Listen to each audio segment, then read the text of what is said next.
만드는 사회 공익 채널 시민언론 더 탐사 다시 시작합니다.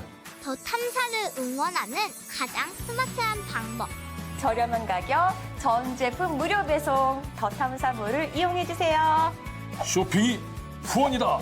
더 탐사몰. 하지 마. 쇼핑이 후원이다. 쇼핑이 후원이다. 더 탐사몰.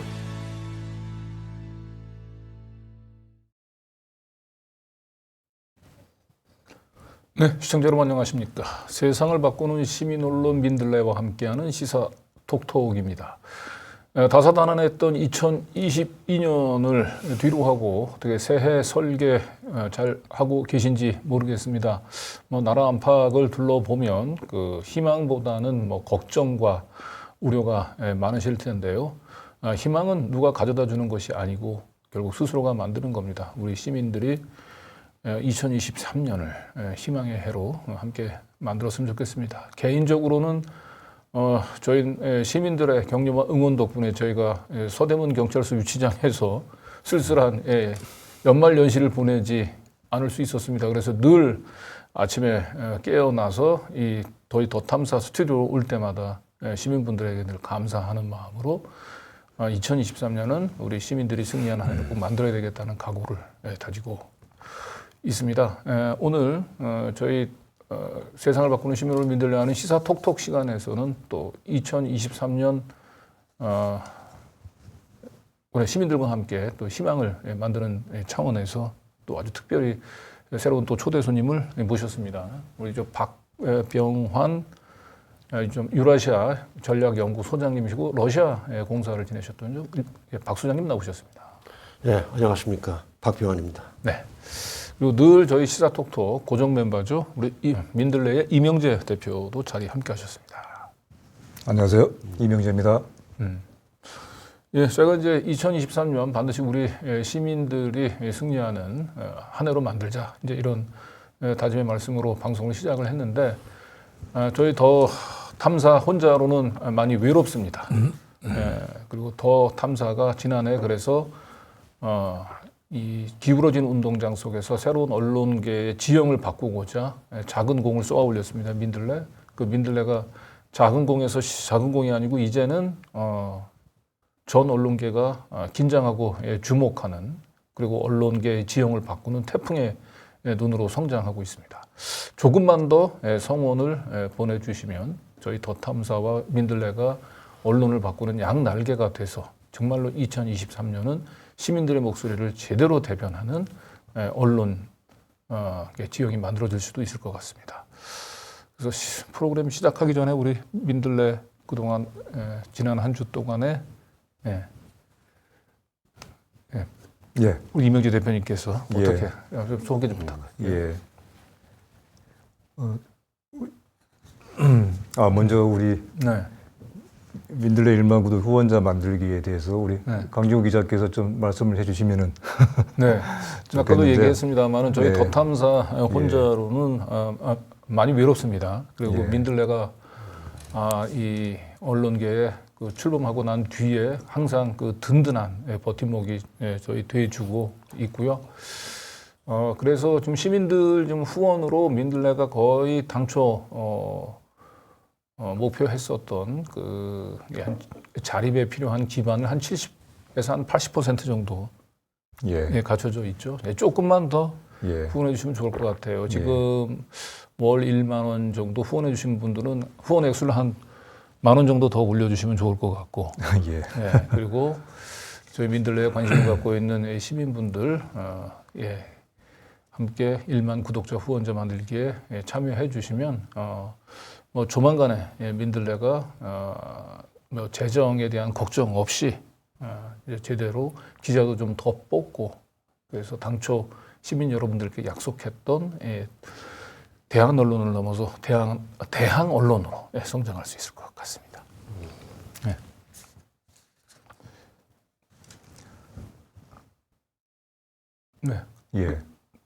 아직도 민들레를 어떻게 하면 찾아오는지 궁금해하시는, 잘 모르시는 시민분들도 있긴 하겠지만, 아직도 유튜브에서 그 민들레를 찾으시면 안 됩니다.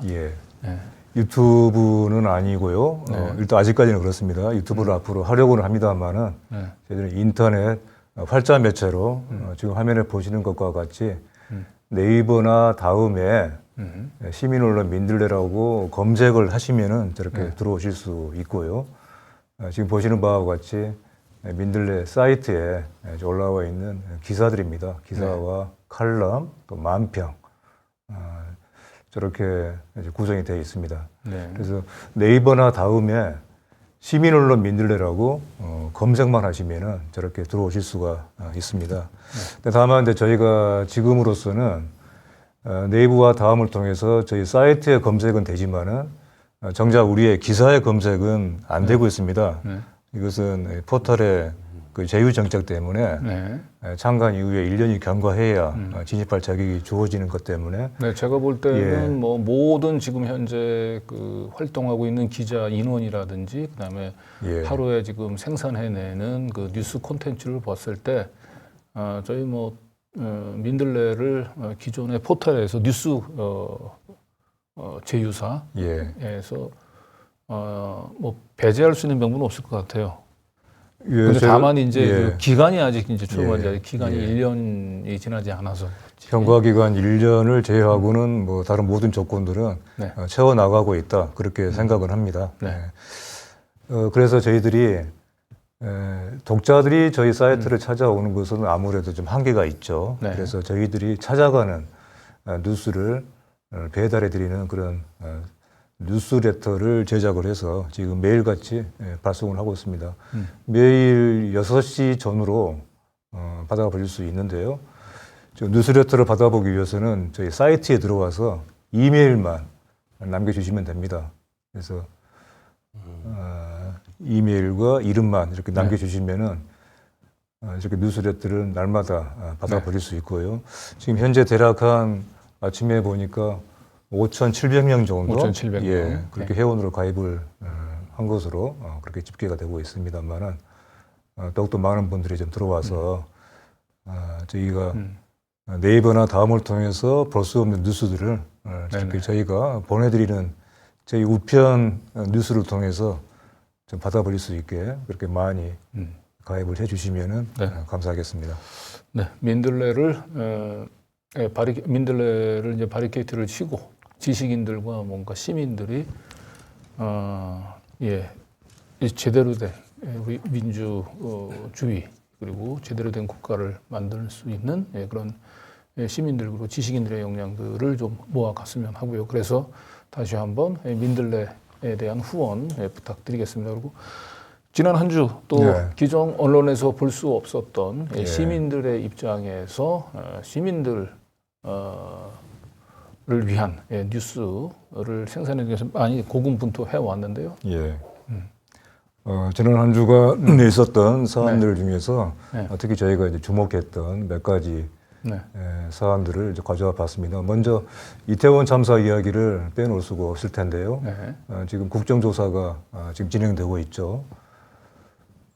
국정조사를 통해서 다시금 확인되는 것은 이 사태의 진상, 정말 이 진상을 지금 파악하는 것은 이제 겨우 시작이다. 그래서 청문회 조사 기간이 이번에 가까스로 연장이 됐지만은 여전히 지금 이 사태의 참사의 발생 원인 그리고 그 후의 처리 과정에 대해서 여전히 많은 것이 지금 부실하게 지금 처리되고 있거나 그 국정조사가 제대로 진행되고 있는 사실 자체를 모르는 저희 뭐 국민들도 사실 그렇죠. 많이 있을 것 같아요. 그리고 총 45일의 국조기간 중에 약 한 20일 이상을 다 이 정쟁으로 다 소비를 했고요. 정쟁이라고 하기보다는 사실 이건 정쟁이라고 하는 말은 그렇죠. 양측이 서로 간에 똑같이 문제 있는 것으로 그렇게 볼 수 있는데 그래서 그는 정쟁이라는 말보다는 이것을 극도로 기피하고 있고 또 뭔가 나가서 해방하려고 하는 그런 뭔가에 의해서 많이 지체되고 있고 제대로 이루어지지 않고 있다.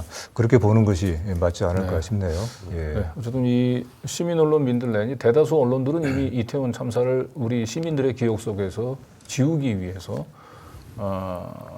의도적으로 지금 뭐 이 기사를 대한 이제 그 출고 자체가 지금 보기 어려운 상황이에요. 그런데 예. 시민 언론 민들레는 이 초기 화면에 아예 예. 뉴스 콘텐츠의 고정 메뉴로 이태원 참사라고 예, 하는 그렇습니다. 코너를 예. 좀 마련해 놓고 있습니다. 예.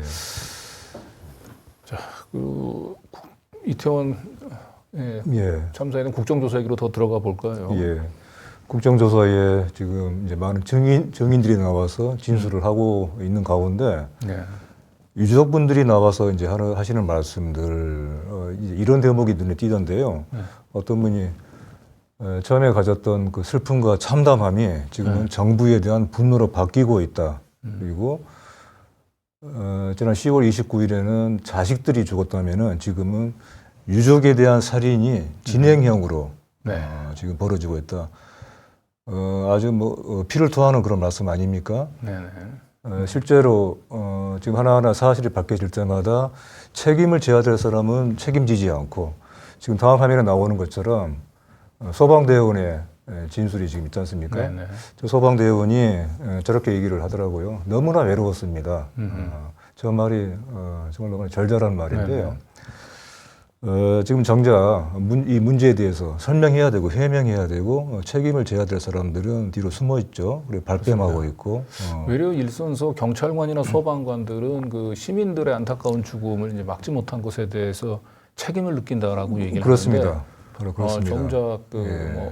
행자부 장관이나 경찰청장, 서울경찰청장 예. 등은 자신의 책임을 지금 극구 부인하고 있는 상황이죠. 예. 지금 저 조사 청문회에 나온 저 여성 소방대원, 네.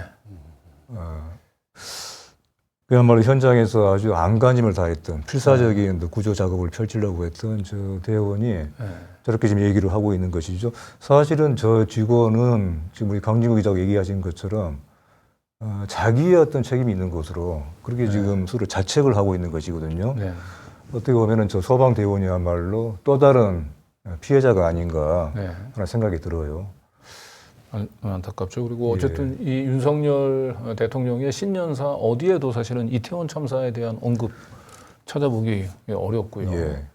그래서 사실 이 유족들의 외로움 그리고 유족들의 분노는 좀 더해갈 것 같습니다. 그리고 우리 시민 언론 민들레가 정말 시민 언론으로서 그 이태원 참사 우리는 절대 잊어서는 안 된다라고 하는 이태원 참사에 대해서는 저희들이 어쨌든 앞으로도 꾸준하게 아주 충실하게 보도를 하려고 합니다. 네. 자, 다음에 한번 계속 그칠 줄 모르는 부자 감세 얘기로 한번 넘어가 볼까요? 예. 작년에도 이 부자 감세 정책이 아주 일관되게 펼쳐졌죠. 작년에는 이제 주로 부동산에 관련한 세제들, 종부세, 취득세였다면은 이번에는 양도세, 상속세, 증여세, 그러면 전방위적으로 부자 감세의 또 종합 세트와 같은 그런 파성적인 세제 개혁 아닌 개혁을 지금 하고 있는 것이죠. 이것이 어떤 일관된 기조로서 그야말로 이제 노골적으로 지금 전개되고 있다. 그렇게 볼 수밖에 없는데요. 지금 이제 내용들을 보시면 아시겠지만은 그야말로 부자들에게 가진 자들에게 좀 더 많이 그걸 갖게 하고 그리고 가진 자들의 재산 증식에 있어서의 그야말로 최대한의 자유. 여기서 이를테면은 이 신정부가 새 정부가 많이 얘기하고 있는 자유가 어떤 자유인가를 저 세제에 관련된 몇 가지 정책들 저는 부분들에서 좀 거듭 확인할 수가 있지 않는가 그렇게 볼 수 있겠죠. 예. 그러니까 올 한해 그 세계적인 그 경제 위기가 지금 예고되는 가운데서 사실은 이런 경제 위기 상황에서 가장 고통받는 저소득 층일 테고 그런데 그러면 이제 정부가 이 사회 안전망을 좀 강화하려고 하는 이런 노력들을 해야 되는데 이 거꾸로 새해 첫 번째 정부가 지금 밝히고 있는 기조는 계속된 부자 감세라고 하는 거잖아요. 양도세, 종부세, 취득세 이런 걸 감면을 해주고 상속세를 또 한도를 자녀당 2억으로 올리고 한다고 하면은 결국은 저거는 지금 부동산 경기를 겨냥을 한 것 같아요. 그래서 인위적으로 다주택자들은 더 많은 주택을 사게 하고 거기에 대한 세금 부담 낮춰주고 그리고 자녀를 이제 편법으로 이제 상속 그 면제 한도를 올려줌으로써 자녀를 통해서 우회적으로 또 뭐 부동산을 취득하라고 지금 정부가 부추기고 있는 거예요. 그렇습니다. 거의 예. 예. 자연적으로 거품이 빠져야 될 부동산 시장을 또다시 정부가 온갖 세제를 예. 동원을 해서 부동산 경기를 지금 부양하는데 정부가 올인하고 있다는 느낌을 지우기 어렵습니다. 예. 사실은 한국의 이 상속세, 증여세는 다른 나라들과 비교하더라도 네. 상당히 좀 느슨한 편이거든요. 네. 그런데도 저것을 더욱더 완화하겠다고 하는 것인데요. 지금 대통령이나 새 정부가 계속 내세우고 있는 구호가 네. 자유 아니겠습니까? 네. 이 자유가 어떤 것을 의미하는지 가진 자에게 더욱 많은 것을 가질 수 있는 자유, 그리고 반면에 가진 것이 없는 사람들에게는 굶어 죽을 자유. 네. 과장하자면 그런 식으로 지금 자유와 관련되는 이런 정책 기조가 펼쳐지고 있는 것이 아니냐. 그렇게 보지 않을 수가 없네요. 네. 자, 어쨌든 윤석열 정부의 이번 그 감세 정책이 결과적으로 미분양 주택이 6만 가구에 육박하고 있는 가운데서 부동산 투기를 부추기고 그를 통해서 부동산 가격을 최대한 지지해 보려고 하는 몸부림이라고 하는 차원에서 우리 민들레의 예. 이태경 칼럼이 그 예. 지적을 한 것 같아요. 그렇습니다. 부동산 전문가라기보다는 네. 저 이태경 선생은 토지정의연구소 네. 소속을 둔 분인데 그만큼 토지를 정의의 관점에서 네. 그러니까 부동산 정책도 비판적인 관점에서 이제 보고 있는 분이죠. 이번 엊그제였죠. 1.3 이른바 부동산 대책에 대해서 아주 에이리하게 비판한 글인데요. 그야말로 부동산 시장의 메가톤급의 폭탄이다. 폭탄은 어떤 그 부동산 시장의 안정, 또 이제 우리가 흔히 부동산 시장의 안정이라고 할 때 전제로 생각하는 하향 완장화 이것이 아니라 부동산 경기의 어떤 강제 부양이라고 할까요? 집값 띄우기 그런 방향에서의 아주 철저하게 거품을 계속 유지하려고 하는 그렇습니다. 거죠. 예. 어떻게든 집값을 올려보려고 하는 그런 측면에서 방향에서의 폭탄인 것이죠. 네, 벌써부터 이제 일부 또 그 경제지들이 저 바람잡이 역할을 하더라고요. 그래서 뭐 둔촌 주공 아파트 청약 당첨됐다가 그 계약을 포기했던 사람들이 이 정부의 갑작스러운 이 세제 완화 정책을 보고 뭐 땅을 치고 뭐 한숨을 내쉬고 있다. 네. 예, 그래서 마치 지금 다시 주택을 분양 주택을 잡지 않으면 나중에 큰 후회를 할 것처럼 지금 또 여기저기 또 경제지에서 좀 바람을 넣고 있어요. 그렇습니다. 예. 부동산 투기에 참여하지 않으면 마치 손해를 보고 있는 것 같다는 그렇습니다. 생각이 들게끔 하는 것이죠. 네, 아직도 거품이 사실은 뭐 많은 부동산 전문가들이 얘기하지만은 상당수 끼어 있고 이게 결국 정부가 이런 식으로 그 거품을 이렇게 그 꺼진 것을 이렇게 막는 그리고 언론의 이러한 부화 내동에 절대 흔들리셔서는 안 됩니다. 특히 실수요자 분들 같은 경우는 이런 부동산 투기를 부추기는 이런 정부의 세제 완화 그리고 이 경제지들 이런 그 여론몰이에 절대 휘둘리셔서는 안 됩니다. 지난 한 주 이제 대략적인 주요한 뉴스들 민들레에서 뉴스들을 좀 살펴봤고요. 이제 본격적으로 오늘 우리 박병환 그 유라시안 전략연구소장님 모시고 얘기를 한번 나눠보도록 하겠습니다. 자, 먼저 우리 박병환 그 소장님이 어떤 분이신지 또 시청자분들 모르시는 분들을 위해서 우리 이명기 대표님이 간단한 좀 소개 좀 부탁드릴까요? 우리 박병환 소장님은 우리 국내 한국의 외교관으로서는 정말 특별한 분이다. 저는 이렇게 말씀을 드리고 싶은데요. 우리 한국의 외교관들이 대체로 눈이 가 있는 곳은 거의 대부분 미국이지 않습니까? 그렇죠. 그러니까 미국을 목표로 해서 외교관 생활을 그걸 자기의 어떤 그 지상의 과제로 생각하는 외교관들이 대다수이다. 이렇게 얘기를 하고 싶은데요. 그런 가운데서 우리 박병환 소장님은 러시아 쪽의 뜻을 두고 러시아에 11년간인가요? 거기에 이제 계셨고 그러면서 외교관 생활에서 경험을 바탕으로 해서 지금 관련한 연구 활동을 활발하게 하고 계십니다.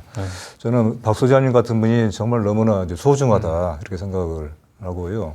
사실은 우리가 참 우물한 개구리입니다. 그렇죠. 국제 이런 시야에서 그리고 그것을 상당 부분 거기에 대해서 책임을 져야 되는 부분 중에 하나가 사실은 한국의 외교관들이다. 또 그렇게 저는 얘기를 하고 싶은데 그런 가운데서도 우리 박 소장님은 남들이 가지 않는 길을 감으로써 스스로를 한국의 외교관들이 주로 지향하는 그런 주류의 길에서 스스로를 탈락시킨 그런 분이 아닌가. 네. 외무고시 19기로 예. 네, 네. 입부를 하셔가지고 한 예. 30여 년 외교관 생활을 하신 거죠? 네네. 근데 지금 이명재 대표님이 저에 대해서 너무 이렇게 이제 과대평가를 하신 것 같은데. 저도 그래서 저도 뭐 외교부의 다른 사람들처럼 그런 그 대부분의 주류가 추구하는 방향을 하고 싶었으나 뭐 그게 제대로 안 됐다라고 뭐 말씀드리는 게 더 낫겠죠. 뭐 이 저기 채널을 보는 저희 이제 전현직 외교부 동료들도 있을 텐데 뭐 사실은 사실대로 얘기. 그러나 이제 그러한 그 다른 방향에 대해서 열심히 일했다.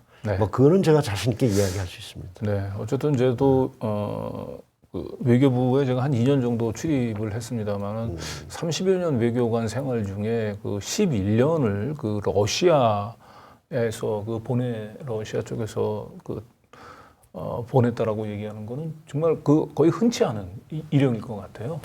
그냥 이제 그게 방금도 말씀드렸습니다만은 이제 객관적으로 말씀드리면 이제 자의반 타의반 그렇게 됐던 것이죠. 네. 뭐 잘 아시겠지만은 이제 저도 외교부에서는 뭐든지 다 그 미국에 가고 싶어서 만약에 이제 그 미국 그러니까 이게 러시아이기 때문에 또 아까 저기 방송하기 전에도 얘기했습니다만은 러시아이기 때문에 그 내가 30년 외교 생활 가운데 11년간인가 근무할 수 있었지 만약에 이제 네, 그 말씀도 맞습니다. 외교부 현실이 그렇습니다. 그리고 제가 있을 때 그 젊은 외교관 한 분하고 제가 얘기했을 때 그 기억이 생생한데 이 미국하고 그 외교를 하는 데 있어서 가장 중요한 거는 미국하고 논쟁을 하려고 하지 마라. 뭐 기본 방침이 그렇다 그러더라고. 이제 미국 쪽에서 얘기하는 거를 그쪽 사람들의 속내를 그냥 읽고 거기에 이제 맞추는 게 그 유능한 외교관이지 미국을 설득을 해서 우리 쪽으로 관점으로 바꿔내려고 하는 거 그런 노력을 하는 순간 미국 쪽에서 그 외교관들을 완전히 대미 외교 라인에서 배제를 시킨다고 그러더만요. 그래서 외교관으로 성장하려면 이 미국 외교관들하고 만나서 악유를 하지 말라 이런 얘기를 했는데 지금도 그런지 모르겠습니다. 글쎄 뭐 제가 대미 외교 경험은 거의 없기 때문에 자신 있게 말씀드리기는 그렇습니다만은 뭐 강 대표님의 말씀은 조금은 좀 이제 과장된 측면이 있는 것 같아요. 다만 이제 제가 이렇게 외교부 근무하면서 느낌이 그 미국은 항상 선한 존재로서 한국을 위해서 다 하는 얘기고 하는 조치다 하는 그런 그 막연한 그 전제가 이렇게 분위기 속에 포함되어 있는 것 같아요. 그러니까 그러한 선한 미국에 대해서 우리가 뭐 미시적인 거 가지고 이것저것 따진다는 게 무슨 의미가 있겠느냐 이제 그런 식의 뉘앙스였고 또 뭐 부인할 수 없는 것은 이제 대미 외교 자체를 잘한다기보다는 대미 외교를 조용히 원만하게 잘 이끌어야 그것이 또 향후 보직이나 승진에 좋은 영향을 끼쳐왔기 때문에 뭐 그런 또 분위기가 형성됐다고 봅니다. 네, 잘 알겠습니다. 제가 한 가지 설명을 좀 빠뜨렸는데요. 우리 박 소장님이 이 자리에 나와 계신 이제 하나의 중요한 계기는 우리 민들레 칼럼진으로 참여하고 계십니다. 그래서 먼저 우리 민들레에 지금 실린 박 소장님의 칼럼부터 지금 나와 있네요. 중국에 대한 오해와 몰이해 이대로는 동북아 역사 전쟁에서 질릴 수밖에 없다. 저는 특히 이대로는 동북아 역사 전쟁에서 질 수밖에 없다. 이제 저 칼럼을 이제 인상 깊게 읽었는데, 그래서 처음에 이제 저 제목만 보고는 우리 박병환 소장님이 중국 통이 아닌가 이런 생각을 했었는데, 러시아에서 러시아 정통한 외교관이었더라고요. 네. 예. 그 책도 러시아와 관련된 그 책도 예, 많이 예. 펴내셨어요. 예. 그래서 제목이 굉장히 인상적이에요. 한국 외교에는 왜 러시아가 없을까? 우리가 이제 사실은 주변 4강 하면은 빼놓지 않고 얘기하는 게 러시아인데, 네. 그러나 실제로 한국 외교에 있어서 거의 한 8, 90%는 전부 다 대미 외교에 거의 올인하고 있는 상황이죠. 네, 예. 그 최근에 그 윤석열 대통령이 아마 그 일반 국민들 상대로 정책 과제 설명회가 있었는데, 그때 그 행사 첫 부분인가요? 그 한 국무총리께서 주 이제 국정 전반에 관해서 과제를 이렇게 설명을 하시는데, 외교 분야에서는 아예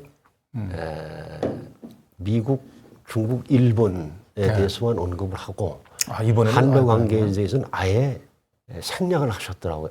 이래서 이제 현 정부에서는 4강이 아니라 3강이 된 것 같다. 그런 느낌을 받았습니다. 이야, 그랬군요. 이번에 그 아예 총리가 그 주변 4강을 언급하는 데 있어서 러시아를 아예 네, 언급을 안 하시더라고요. 언급 자체를 안 했군요. 예. 거기는 지난번에 그 나토 정상회의에 참석해서는 사실상 러시아를 뭐 적으로 돌리는 듯한 발언까지도 하고 했었죠, 대통령이. 글쎄요, 제가 그 무렵에서 이제 몇몇 매체에 기고를 했습니다만은, 그 참으로 안타까운 것이, 러시아는 우리 한국의 적이 아니고, 또 우크라이나는 한국의 동맹이 아닙니다.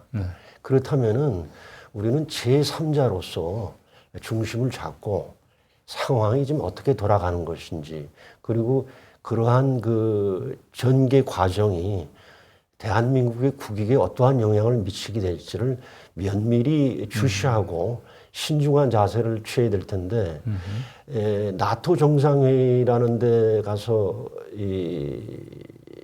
거기 동참했다는 것은 공식적으로, 공개적으로 반러시아 전선에 동참했다라고 본인이 그렇게 생각하지 않을지라도, 한국 외교부에서 그것을 부인할지라도 제3자들은 다 그렇게 이해했을 것입니다. 이제 그런 차원에서 보면은 총리가 그 주변 4강에서 러시아를 언급하지 않은 것은 이제 단순한 실수가 아니고, 윤석열 정부에서 사실상 러시아는 이제 의도적으로 배제하려고 하는 그런 뭐 확고한 나름대로의 가이드라인이 선 것 같은 느낌이 드네요. 글쎄, 제가 이제 윤석열 대통령 그 대선 기간 중이나 이제 취임 직후에도 항상 이제 자유, 나가서 이제 가치 외교를 많이 강조를 하시는데, 가치 외교 많이 강조. 사실 제가 냉정하게 좀 말씀드리고 싶어요. 가치 외교라는 거는 한국 정도의 나라가 논할 성격이 못 된다.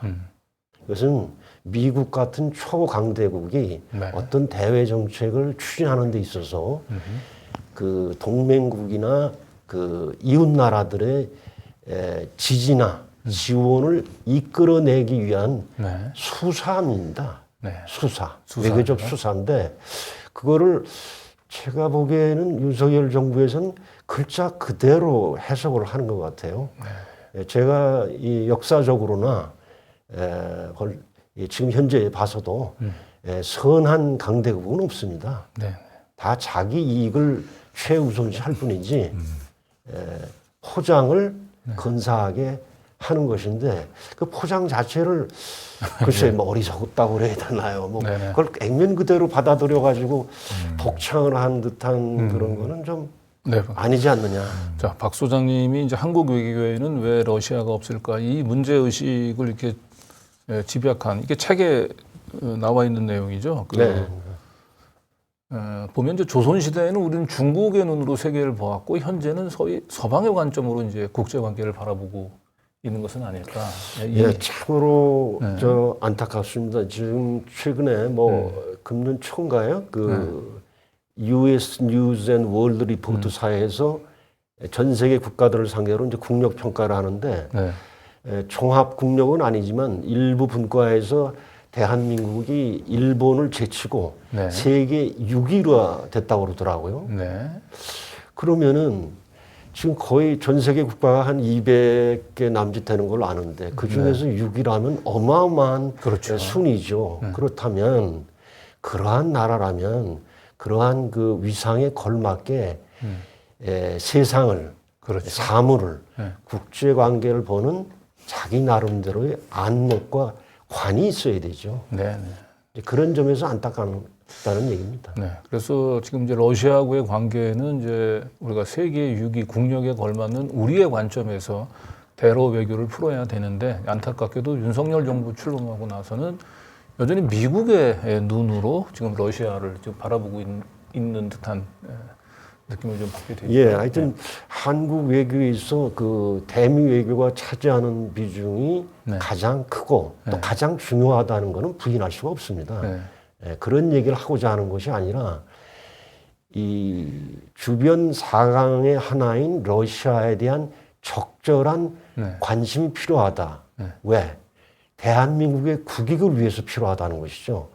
그리고 결국 현재 진행 중인 우크라이나 전쟁도 언젠가는 끝나지 않겠습니까?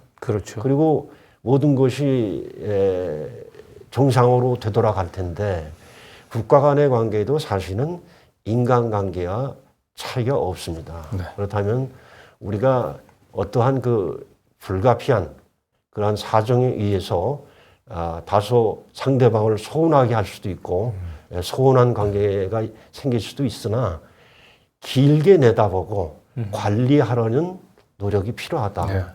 그런 생각입니다.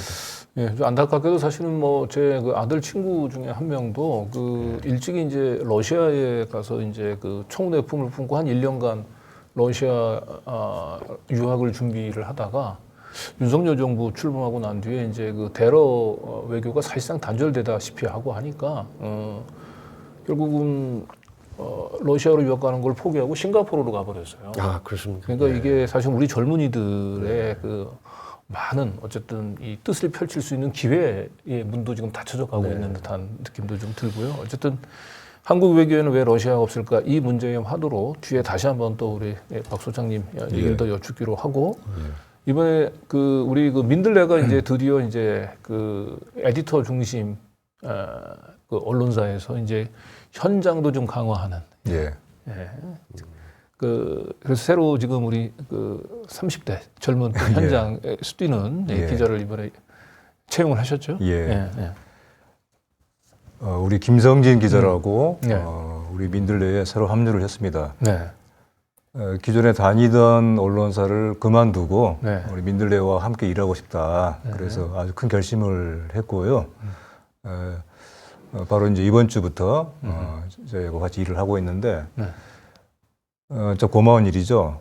그러니까 기존에 기성 언론 뉴시스에 있었던 거예요, 우리 김성희 기자가. 뉴시스는 나름대로는 어쨌든 뭐 기성 언론의 그 어쨌든 기득권의 한 축을 형성하고 있는 언론사인데 거길 뛰쳐나와서 민들레 기자로 합류하는 게 쉽지 않은 결단이었을 것 같아요. 몇 가지 적지 않은 것들을 포기한 것이죠. 그리고 하지만 또 민들레에서 더욱더 많은 것을 얻겠다, 얻을 수 있다 이런 생각으로 물론 그것은 어떤 물질적인 그런 차원의 것들은 아니겠죠. 그래서 합류를 했고 그동안 저희들이 좀 미흡했던, 좀 아쉬웠던 현장에 나가는 거, 현장을 취재하고 또 저희들이 가보려고 하는 현장은 기존의 언론사들이 대체로 많이 외면하고 있거나 소홀히 다루기 쉬운 그런 현장들이 많습니다. 그런 대표적인 것 중에 하나가 지금 한창 벌어지고 있는 전작년에 그 지하철 시위이죠.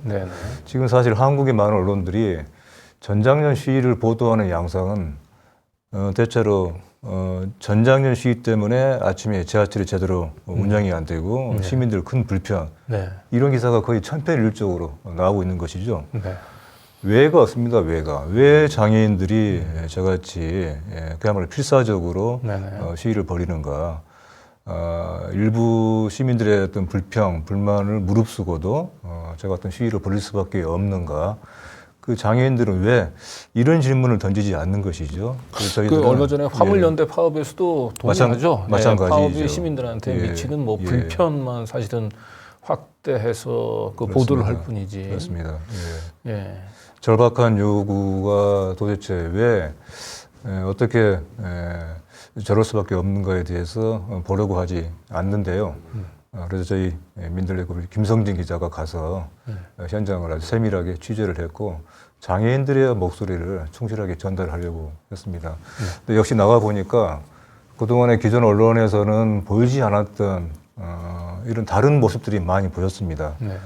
지금 저 보시는 것처럼요. 좀 뭐 역장이 그 결국은 그 이 장애인 그 시위대에 의해서 예. 물리적인 충돌 때문에 쓰러진 것처럼 그렇습니다. 예. 예. 그런데 실제로 현장에 가본 결과는 많이 기성 언론의 보도하고는 실상이 예. 달랐다는 거죠. 예. 예.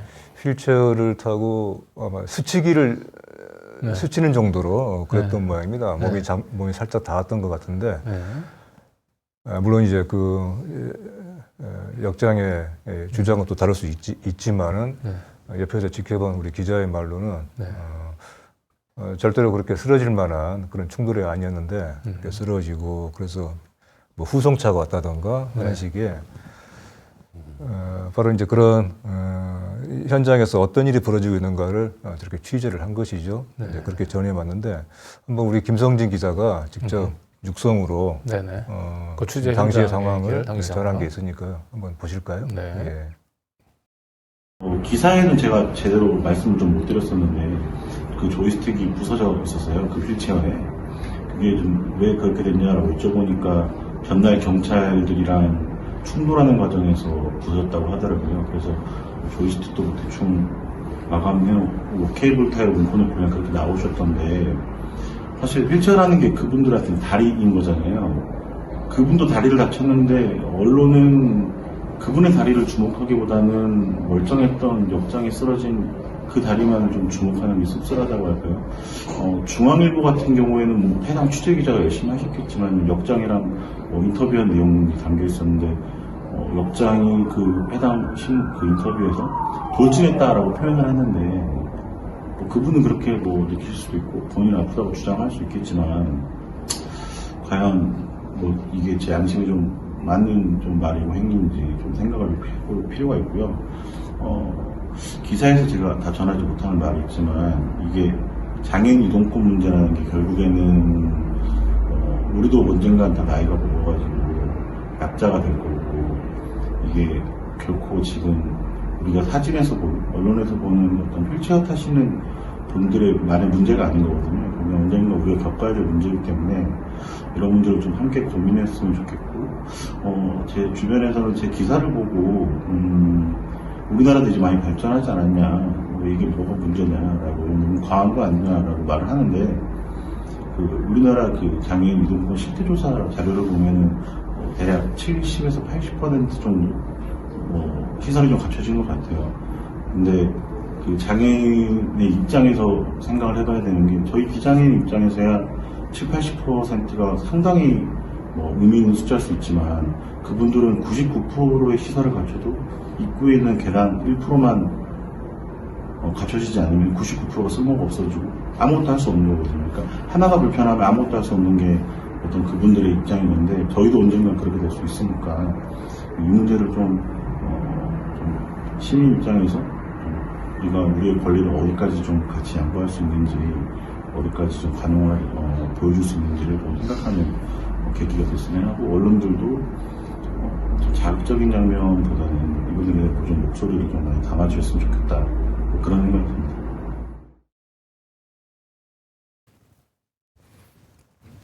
네, 우리 저 김성진 기자의 이제 현장 인터뷰, 그 중앙일보에서 를 비롯한 모든 언론들이 그 쓰러진 그 역장에만 그 온통 관심이 가 있는 가운데서 왜 장애인들은 저런 이렇게 시위를 할 수밖에 없는지에 대해서 이건 뭐 민들레가 왜 필요한지 이 기울어진 농장에서 아주 단적으로 보여준 기사라고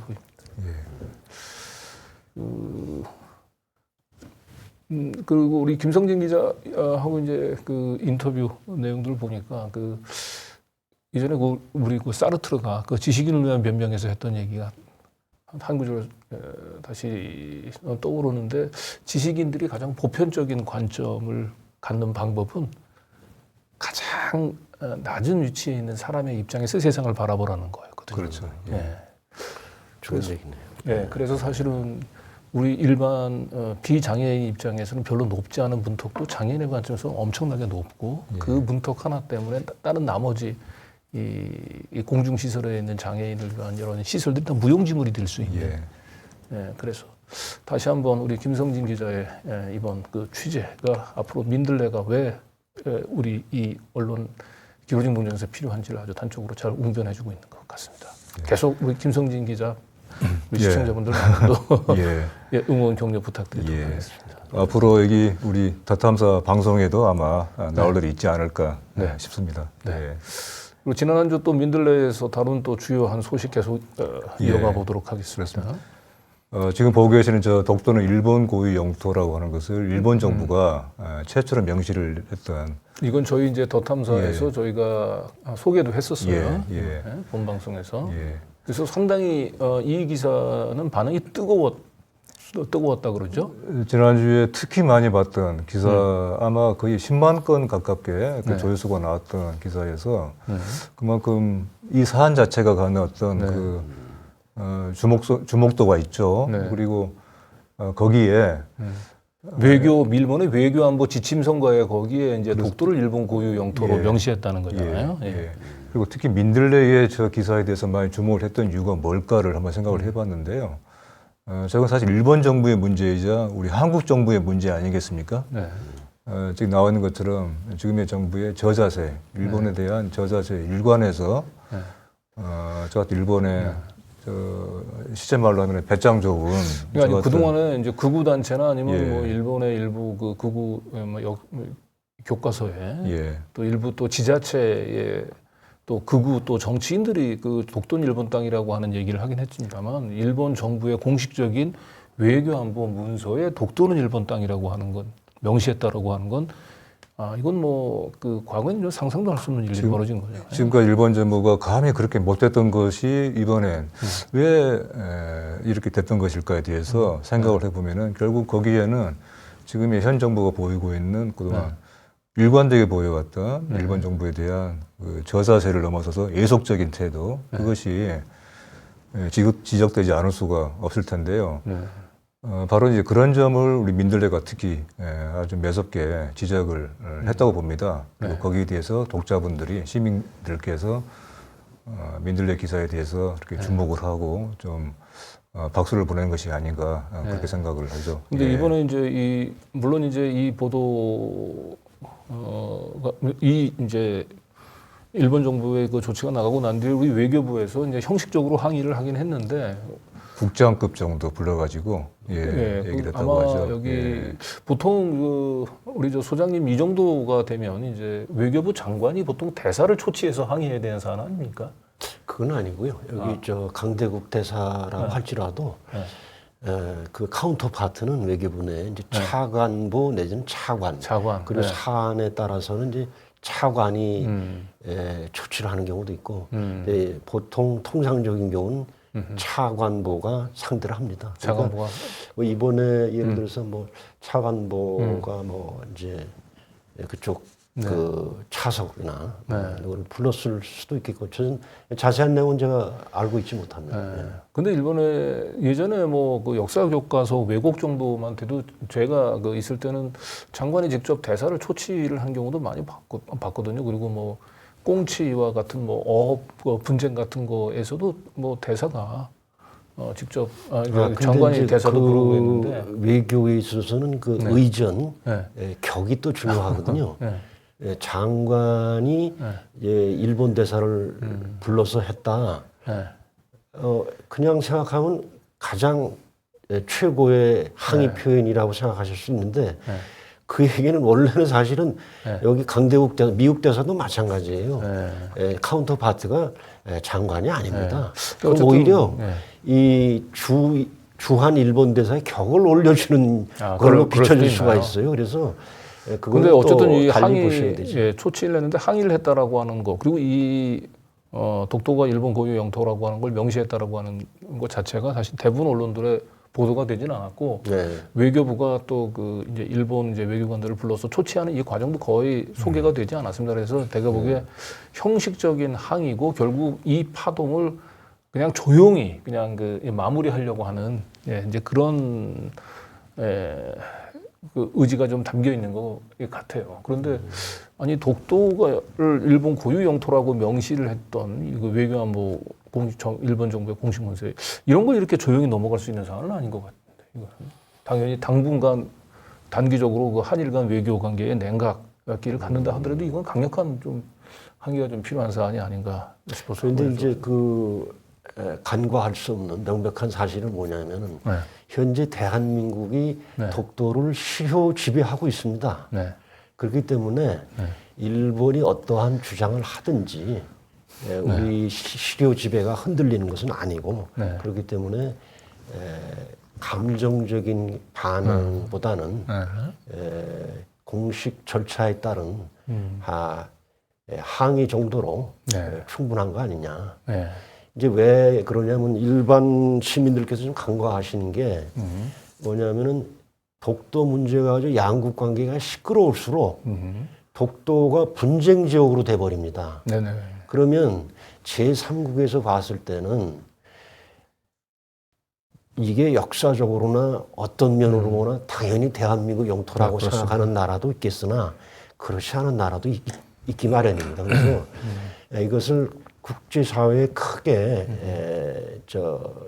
소란을 일으키는 것이 과연 현명하냐에 대해서는 다시 생각해 보는 문제다. 예, 맞습니다. 그러니까 이게 이제 전통적으로 그러니까 독도 문제를 이제 그 실효적인 지배라고 하는 차원에서 굳이 일본이 이 독도를 이 분쟁적으로 만들려고 하는 것을 휘말리지 않는 차원에서 뭐 무시 전략도 필요하긴 한데 제가 보기에는 이 윤석열 정부가 이 독도 문제에 대해서 이렇게 그 소리 없는 전략 외교 무시하려고 하는 것은 그런 전략적인 그 구도보다는 제가 볼 때는 거의 지금 이제 일본하고의 문제에 있어서는 지금 윤석열 정부가 너무나 지금 저자세 외교로 좀 일관하고 있지 않습니까? 이제 그런 측면이 더 강해서 이게 과거 정부와 같다고 얘기한다면 이제 야, 니들이 독도를 뭐라고 떠들어도 우리는 그냥 니네들 전략에 안 말려 이런 차원의 전략적인 차원이 아니고 뭔가 저자세로 일관되어 왔던 대일 외교의 한 단면이 아닌가 싶어서 그래서 우려가 더 많은 뭐 그렇게 보실 수도 있는데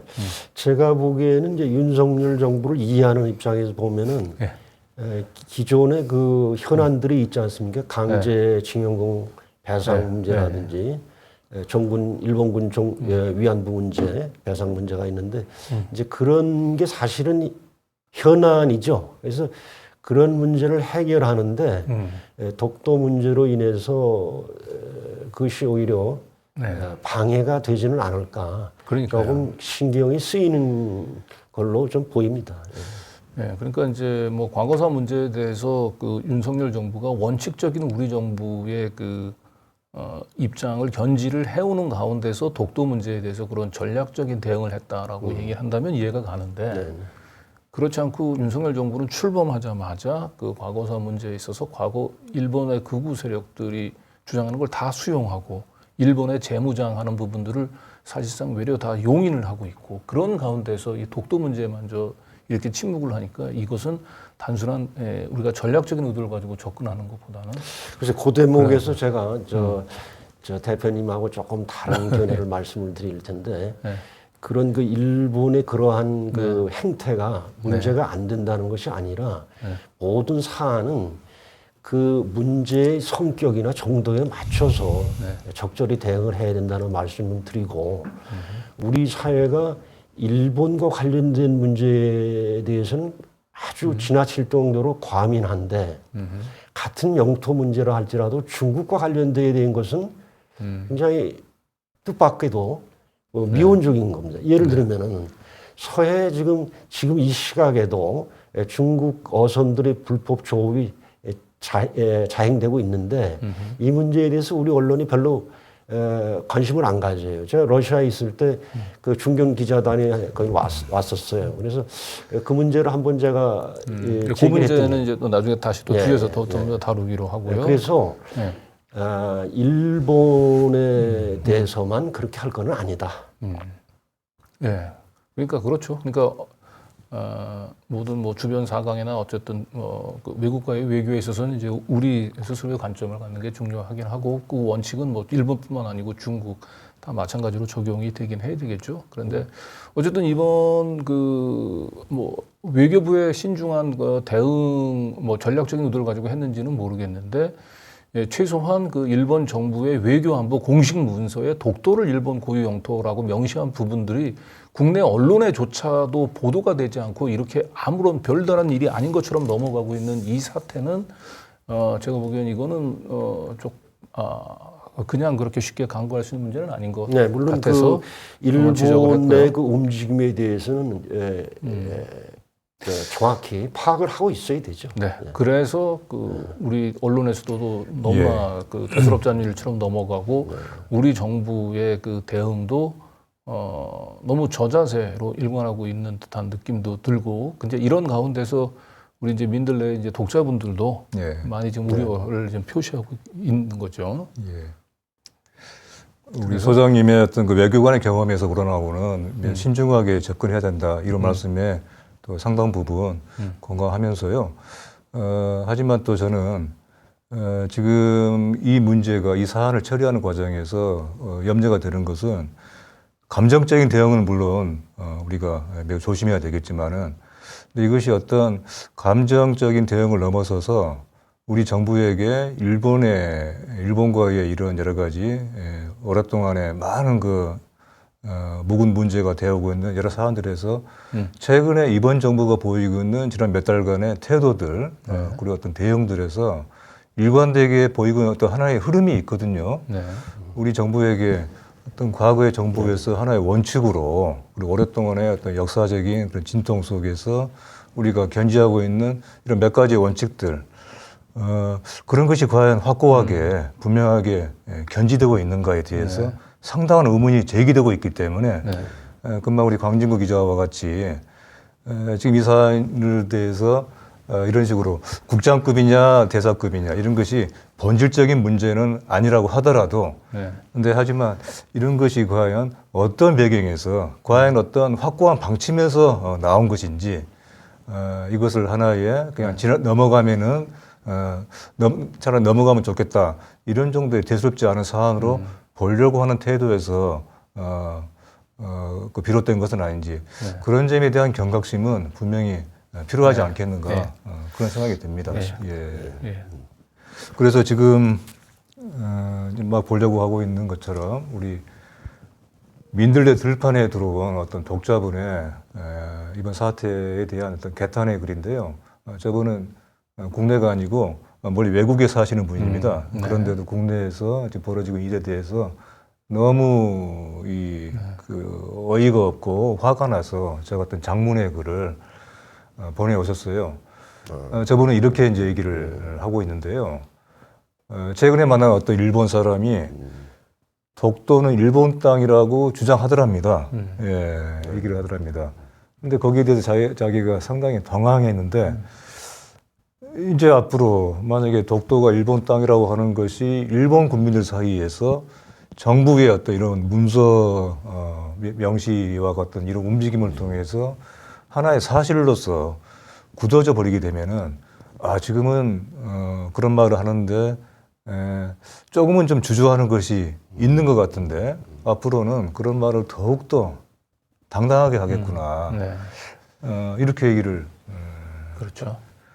그런 얘기를 그래서 결국 이게 현재 외교 문제 측면도 있습니다만 이제 역사 왜곡 측면에서도 좀 바라봐야 됩니다. 아니 그러니까 윤석열 정부가 그 주변 사강들을 이제 좀 안정적으로 그 관리하면서 이제 우리 나름대로의 이 국익이라는 관점에서 전략적으로 이 외교 관계를 잘 풀어가고 있다라고 하는 믿음을 주면 지금 아까 우리 소장님께서 얘기했던 대로 이 독도 문제에 대해서도 그냥 일본이 뭐라고 얘기해도 그냥 우리는 그 이걸 분쟁적으로 만들려고 하는 일본의 그 전략에 안 끌려가기 위한 차원에서 그냥 무시한다, 조용히 넘어간다 이렇게 이해할 수가 있는데 전혀 지금 그 윤석열 정부가 이제 외교 주변 특히 4강 외교에 있어서 또 한반도 문제 평화 관리하는 차원에서 또 일본하고 관계를 푸는 데 있어서 전혀 그런 믿음을 주고 못하기 때문에 더 그런 맞습니다. 의심을 지금 표시하는 이제 그냥 표면적으로 볼 때 윤석열 정부가 이제 대미 외교에 그 올인하고 있는 걸로 보여지는 거는 어쩔 수 없는 것 같아요. 일반인들이 모르게, 언론이 모르게 물밑 접촉을 통해서 미국을 제외한 다른 나라, 주변 나라들하고도 접촉이 있는지는 뭐 알려지지 않았고 알 수가 없기 때문에 표면적으로는 그렇게 보이고 있습니다. 네. 그런데 최근에는 사실은 이제 윤석열 정부가 거의 대미 외교에 이제 올인을 하고 있는 가운데서 미국하고의 관계에 있어서도 손발이 제대로 맞지 않고 있구나라고 하는 굉장히 중요한 불안감을 주는 사건이 있었어요. 네. 그게 이제 이번에 신년사를 기자회견을 하지 않는 대신에 조선일보하고 단독 인터뷰를 했는데 저 일면에 미 핵전력 한미 공동으로 기획 연습하겠다. 저 일면 톱 기사가 사실상 미국 정부에 의해서 오보로 사실상 판명이 났죠. 저거는 제가 보기에는 좀 미안한 얘기입니다만은 그 대통령실 참모들이 그 대통령께 보고를 부정확하게 보고를 한 것 같아요. 아니면 정확히 보고를 했는데 대통령이 제대로 이해를 못했거나. 뭐 그랬을 수도 있고 또 대통령 입장에서는 뭔가 지금 이제 한미 동맹을 이제 공고화한다, 더욱 강화한다 그런 차원에서 우리가 이런 것까지 미국하고 같이 할 거다 하는 이야기를 좀 하고 싶었던 것 같아요. 근데 표현이 정확하지 않았다고 봅니다. 네, 그리고 뭐 대통령이야 뭐 워낙 정교하지 못한 사람이라는 건 누구나 잘 아니까요. 그러니까 이런 게 이제 조선일보하고 인터뷰에서 일면에 나갈 정도면 사전에 사실은 이 대통령실에서 한번 검토는 해야죠. 물론입니다. 그러니까 이런 부분들을 이제 검토가 했는데도 이 잘못된 발언이 그냥 그대로 나갔는지 아니면 검토 자체를 그냥 안 했는지 모르겠는데 어쨌든 이 조선일보 일면 톱에 나간 기사가 미국 이 백악관하고 전혀 엉뚱한 양국에서 특히 정상이 한 얘기가 미국의 정상회에서 그냥 바로 부인이 되는. 그 미국 측 반응 중에 보면은 한국은 핵 보유 국가가 아니다라는 말을 하는데 그 말이 참 별로 유쾌하더라고요. 그러니까 한국은 그럴 거를 같이 할 상대가 아니다라는 얘기죠. 미국에서. 그렇죠. 근데 그 말을 들으니까 조금 기분이 유쾌하지 않더라고요. 뭐 사실입니다만은. 대통령의 저 발언이야말로 사실 저게 이제 핵폭탄 발언 아니겠습니까? 핵폭발 사고와 같은 그런 발언이라고 얘기를 할 수 있을 것 같은데요. 근데 저는 평소에 이제 우리 대통령의 발언을 들은 생각이 과연 저것이 어떤 치밀한 준비에서 나온 발언일까 하는 생각을 늘 하게 됩니다. 예컨대 이번에 중대선거구제 개편에 대한 주장을 이번에 거의 같은 기자회견에서 했던 것이죠.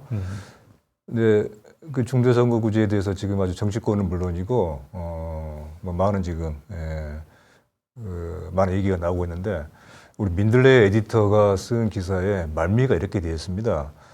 여러 가지 정황들을 취재를 해본 결과 드는 결론의 하나인데 이게 매우 복잡한 계산에서 근데 정략적인 계산, 지금의 어떤 불리한 우회 권력을 바꿔보려고 하는 그런 계산에서 나온 것일 수도 있는데 근데 하지만 이것이 마지막에 이렇게 얘기를 하고 있어요.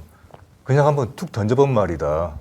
아무 생각 없이 별 어떤 치밀한 계산 없이 저는 차라리 거기에 상당히 가능성이 있지 않을까 생각이 들 정도로. 그럴 수도 있겠네요. 근데 중대선거구제 정도는 사실은 뭐 여론의 반응을 떠보기 위해서 의도적으로 언론에 한번 쭉 던져볼 수도 있다고 생각을 하는데. 그럴 수도 있죠. 한미 공동으로 그 핵전력을 공동 연습하겠다라고 얘기하는 것을 미국이 한번 반응을 떠보기 위해서 슬쩍 언론에 저렇게 대통령의 워딩으로 저렇게 흘린다. 저건 상상할 수 없는 일 아닙니까? 저건? 제가 보기에는 이제 그런 측면도 있겠습니다만 최근에 이제 김정은이 네. 핵 무기 관련해서 좀 강경 발언을 좀 했지 않습니까? 뭐 그렇죠. 비합수적으로 생산을 늘리겠다든지 예, 대한민국을 이제 공식적으로 적으로 규정한다든지 핵무기를 사용할 수 있다든지 뭐 그렇게 그 엄포 공갈 이제 그런 발언이 있은 뒤에 이제 저런 대통령 발언이 나왔기 때문에 글쎄요 뭐 이해하는 측면에서 본다면 맞받아 치려고 이야기를 했는데 정확하지는 못했다 내용이. 그렇죠. 그 정도로 이해를 하시면 될 것 같습니다. 예. 아무래도 우리 이 소장님은 이제 외교관 출신이라서 가능하면 좀 이해하려고 하는 쪽에 아니, 서 아닙니다. 있다면 예. 저희가 볼 때는 아니고. 이게 그렇게도 볼 수 검사 있다 이런 얘기죠. 뭐. 26년 검사만 하셨던 분이 이게 대통령이 되다 보니까 이 외교안보 현안을 이 검사들이 그 언론에다 슬쩍 정보를 흘려서 여론의 반응을 떠보기도 하고 그걸로 수사에 활용하는 이런 그에만 익숙해져 있다가 빚어낸 좀 저는 외교 또 다른 또 외교 참사가 아닌가 싶습니다. 어쨌든 뭐 이게 정확하게 어디서 문제가 됐는지 모르지만은 어쨌든 이 한미 이 양국 정상들이 서로 이 핵 문제와 관련해서 핵과 관련된 국제연습 관련해서 서로 다른 얘기가 나왔다는 거 이 자체가. 네, 그건 좀 유감이죠. 예, 유감이죠. 예. 예. 그래서 이번에 박순찬 화백의 만평도 이 문제를 짚고 있네요. 예. 예. 바이든이 많이 화난 건가요?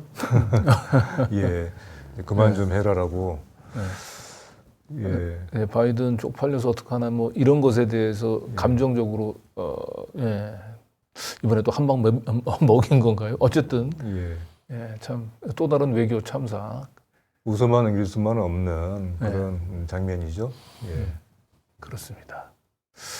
자, 여기서 이 정도로 이번에 그 핵 전력 공동 연습 얘기는 이제 좀 지금 넘어가고 이제 본격적으로 우리 박 소장님이 전문가이시죠. 이제 우크라이나 전쟁 문제에 대해서부터 한번 짚어보도록 하겠습니다.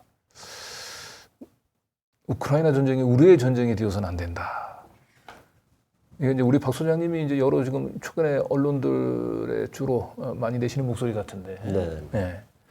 근데 이제 우리 언론 보도와 그리고 일반 시민들의 이런 반응 등을 보면은 좀 해도 좀 너무하는 거 아닌가. 아까도 말씀드렸습니다만 분명히 러시아는 한국의 적이 아니고 동시에 우크라이나는 한국의 동맹이 아니지 않습니까? 아니죠. 예. 근데 우리가 왜 이렇게 어떤 분의 비유를 들면은 마치 우크라이나의 빙의가 된 듯한 그런 감정적인 대응들을 하는 거 보면은 참 이해하기 어렵다. 사실 제가 밖에 나가서 근무할 때도요.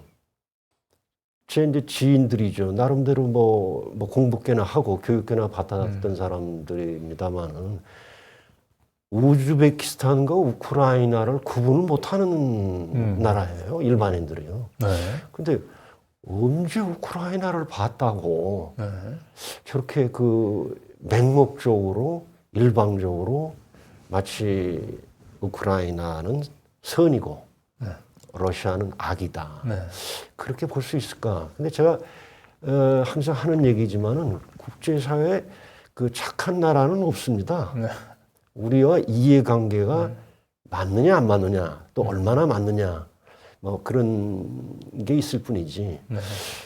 이제 그럼에도 불구하고 지금 우크라이나와 우리와의 관계 그리고 러시아와 한국과의 관계를 비교하면은 아예 비교 대상이 되지는 않습니다. 그렇죠. 이제 그럼에도 불구하고 일방적으로 예를 들어서 저쪽에 덕송 뒤쪽에 있는 러시아 대사관에 앞에 가서 반전 시위를 한다든지 또는 우크라이나 대사관에 성금을 전달하고 이렇게 굉장히 좀 두드러지는 형태들도 보이는데 그 참 이해할 수가 없어요. 근데 왜 그렇게 됐을까 생각해 보니까 네. 우리 언론들에 대해서 좀 지적하지 않을 수가 없어요. 네. 어떤 개인이 개인들 간의 다툼이 있어도 양쪽 이야기를 다 들어봐야 아, 이게 왜 이렇게 됐구나. 그리고 저쪽은 무엇이 문제고 이쪽은 뭘 잘못했는구나. 그럼 나는 그럼 어떻게 해? 개입을 하나 마나 또는 어떤 자세를 취할까 이런 게 나오는데 일방적으로 서방 언론 그 중에서도 미국과 영국 언론 보도를 국내 매체들이 그대로 베껴서 독자나 시청자들에게 전달하고 있다. 근데 지금 사실은 미국이나 영국은 나토의 이제 주요 회원국으로서 이번 전쟁의 사실 당사자입니다. 두 나라는. 사실 뭐 한국에서는 인정을 안 하고 있겠습니다만 우크라이나라고 하는 나라를 이용해서 러시아와 싸움을 벌이고 있는 거죠. 그렇죠. 미국이나 영국, 크게는 이제 나토가. 이게 이제 한번 또 이제 그런데 어느 일방의 얘기만 듣고 우리가 뭐 좋게 얘기해서 범서방권에 포함이 되다 보니까 네. 대러 제재에도 뭐 동참을 한다. 미국의 그런 정책에 어느 정도 보조를 맞춰주는 것까지는 이해가 됩니다만은 과도하게 일방적으로 그렇게 하는 것은 대한민국의 국익에 하나도 도움이 될 게 되지 없다. 않죠. 그리고 한 가지만 더 첨언하면은 미국조차도 자기들이 러시아에 대해서 아쉬운 건 그대로 유지를 하고 있어요. 뭐 저기 스위프트라고 하는 국제은행 간 그 결제망에서 러시아 모든 금융기관을 퇴출시킨 걸로 아는데 현재 미국의 몇몇 주요 금융기관들이 모스크바에서 다 영업을 하고 있어요. 그러면 우리는 우리대로 제재에 우리가 호응을 하지만 이러이러한 부분은 우리가 예를 들면 미국이 양해를 해줘야 되겠다든지 이런 얘기를 할 수 있어야 되는 거죠. 네. 그러니까 우리가 뭐 어쩔 수 없이 이제 그 미국이 우리의 그 가장 큰 이제 뭐 동맹국이고 우방이기도 하고 현실적인 힘이니까 미국의 대우크라이나 전쟁을 하는 데 있어서 미국의 그 입장들을 뭐 우리가 어느 정도 감안하지 않을 수는 없습니다만은 사실상 이걸 우리의 전쟁인 것처럼 거의 동일시하고 있는 것은 좀 심각한 문제인 걸로 보이죠. 이게 이제 이렇게 되면은 러시아를 적으로 돌린다는 얘기는 언론에서 이제 즐겨 쓰는 표현이 있지 않습니까? 뭐 네. 북방 삼각 동맹, 네. 뭐 네. 남방 삼각 동맹. 사실은 최근까지만 해도 러시아, 중국, 북한이 이렇게 똘똘 뭉친 상태가 아니었어요. 네. 특히 러시아는 중국에 비해서 훨씬 더 객관적인 자세를 북한에 대해서 유지하고 있었는데 자꾸 한국이 러시아에 대해서 적대적으로 해석될 수 있는 행위를 계속한다면 네. 러시아의 우리에 대한 태도가 달라질 수 있지 않겠는가. 네. 그런 면에서는 우리 안보에도 결코 긍정적인 영향을 미치지 못한다. 네. 그러니까 이게 단순히 지구상에 러시아, 우크라이나 뚝 떨어져서 둘이 권투 선수들처럼 시합을 하는데 어느 편을 들 거냐, 누구를 응원할 거냐 이런 문제가 아닙니다. 네. 자, 그래서 다시 한번 또 아까 소장님이 했던 얘기로 돌아갑니다만 우리가 조선시대 때는 거의 중국의 시계에서 시각으로 세계를 바라보고 있고 또 어느 순간서부터는 우리가 완전히 이제 그 미국 이 서방의 시각에서 세계를 바라보고 있는 것 같은데 그런 차원에서 우리 소장님께서 이런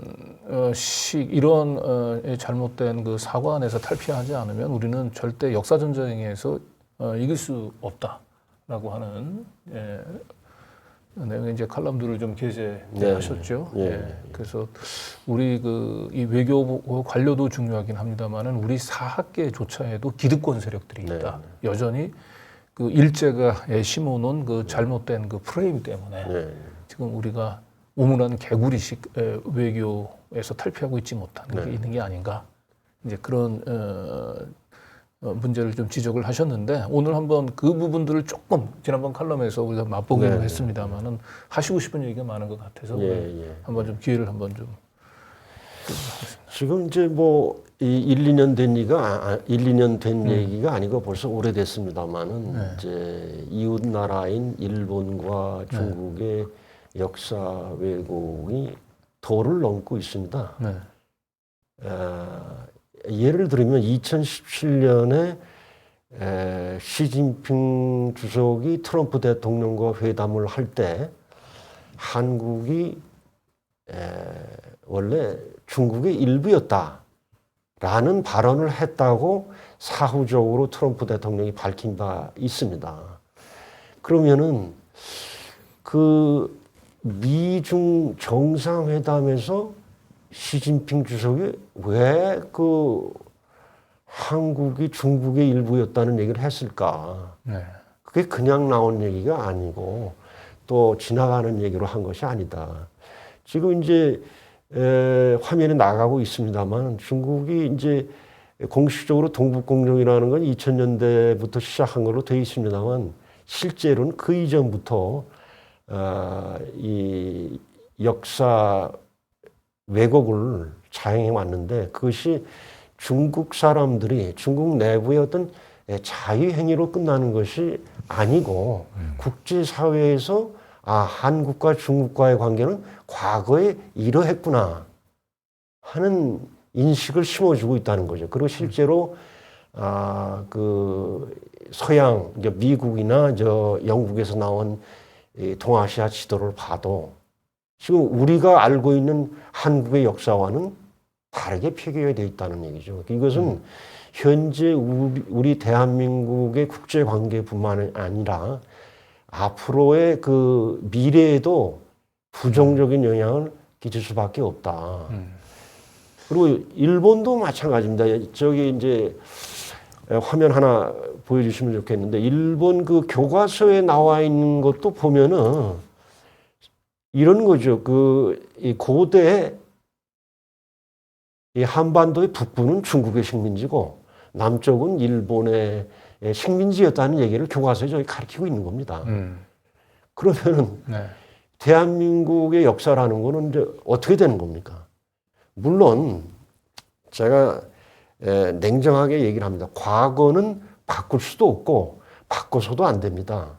그러나 우리 조상들의 발자취에 관해서 우리가 정확히 있었던 그대로 알 필요가 있고 그 있었던 내용 중에는 부끄러운 내용도 있고 자랑스러운 내용도 있을 겁니다. 그래서 역사를 공부하는 것이 부끄러운 부분에 대해서는 교훈을 얻고 자랑스러운 부분에는 미래의 희망을 갖고자 역사를 연구하는 것인데 지금 이제 이웃 나라들의 이러한 역사 왜곡에 대해서 과연 우리 국내 사학계가 제대로 대처하고 있는가? 전혀 아니다는 말씀이죠. 지금 유감스럽게도 국내 이제 강단 사학계는 일본 제국주의 시절 1930년대 조선 총독부가 편찬한 바 있는 조선사라는 책이 있습니다. 이 책이 화면 한번 볼까요? 조선 총독부에서 펴는 이제 조선사라고 하는 책이죠. 이 책의 책에 한국사의 전체적인 틀을 짜놨는데 이 틀을 벗어나질 못하고 있습니다. 그러니까 이제 시진핑이 점점 더 그 한국의 우리의 고대사들을 그냥 중국 역사의 일부로 지금 편입하려고 하는 이 시도가 일제 시대 때 이 조선 총독부에서 펴는 이 조선사에도 동일한 시각이 들어가는 그래서 거잖아요. 조금 제가 좀 쉬운 말로 표현하면은 동북공정이나 일본의 역사 왜곡이나 서로 베끼고 있어요. 그렇게 돼 있지 않느냐? 제3국의 자료에도. 그리고 알고 보면은 국내 주류 사학계의 어떤 그 입장을 소위 이제 통설이라고 하는 그 내용 보면 아니 너희들 그렇게 돼 있지 않느냐? 너희들도. 근데 뭐가 문제냐? 이렇게 나오고 있다는 얘기예요. 그러나 제가 분명히 아까 말씀드렸습니다. 과거는 바꿀 수 없습니다. 바꿔서도 안 됩니다. 그러나 그간의 연구 결과가 문제가 있다면 새로운 사료 또 사료에 대한 철저한 해석을 통해서 재구성이 가능하다면 통솔에 대한 반론이 자유롭게 제기될 수 있는 분위기여야 되지 않느냐. 네. 지금 오늘날 그 대한민국 사학계 풍토를 보면은 통솔과는 다른 주장을 하는 통솔에 대해서 반론을 제기하는 학자들은 길을 펼 수가 없습니다. 모든 각종 불이익을 감수를 해야 된다는 거죠. 네. 그래서 지금 이제 소장님께서 이제 말씀하시는 요 문제를 우리 시청자분들 같이 따라가기 위해서 조선총독부에서 펴낸 조선사가 그 왜 중국의 지금 시진핑이 얘기했던 그 동북공정하고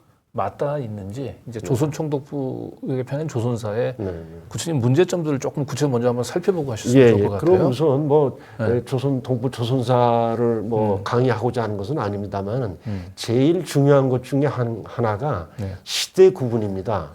근데 조선총독부의 조선사는 통일신라 이전, 소위 그러니까 고조선부터 삼국시대, 고구려 백제, 신라 이 시기를 하나로 뭉뚱그렸습니다.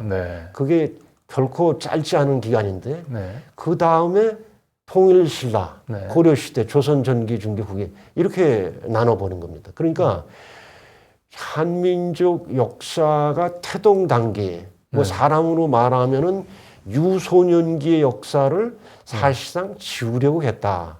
대표적으로 단군의 존재를 부정하고 고조선의 역사는 거의 기술을 하지 않고 그리고 또 한나라와 고조선 간의 전쟁 이후에 고조선을 무너뜨리고 소위 한군현을 설치했다고 하는 그 지역이 뭐 오늘날의 뭐 평양을 중심으로 한 지역이었다. 그러니까 한마디로 이제 통일신라 그 이전에 이제 우리의 그 고대사는 그냥 중국의 일부 뭐 그런 셈이죠. 근데 그 이거는 생각하면 이제 그런 시각은 이제 중국의 동북공정을 연상을 시키기 쉬운데 바로 그런 똑같은 시각이 이제 조선총독부의 편은 조선사에 담겨 있었다는 이미 거잖아요. 담겨 있습니다. 그래서 그 여러분들이 다 아마 기억을 하실 거예요. 이제 베이징에서 최근에 한중일 그 총동기 6월 전시회가 있었고 그 전시회를 위해서 우리 박물관 측에서 한국사 연표를 중국 측에 보내준 바 있습니다. 그런데 중국 측에서 그 연표 중에 고구려 발해를 다 지워버렸어요.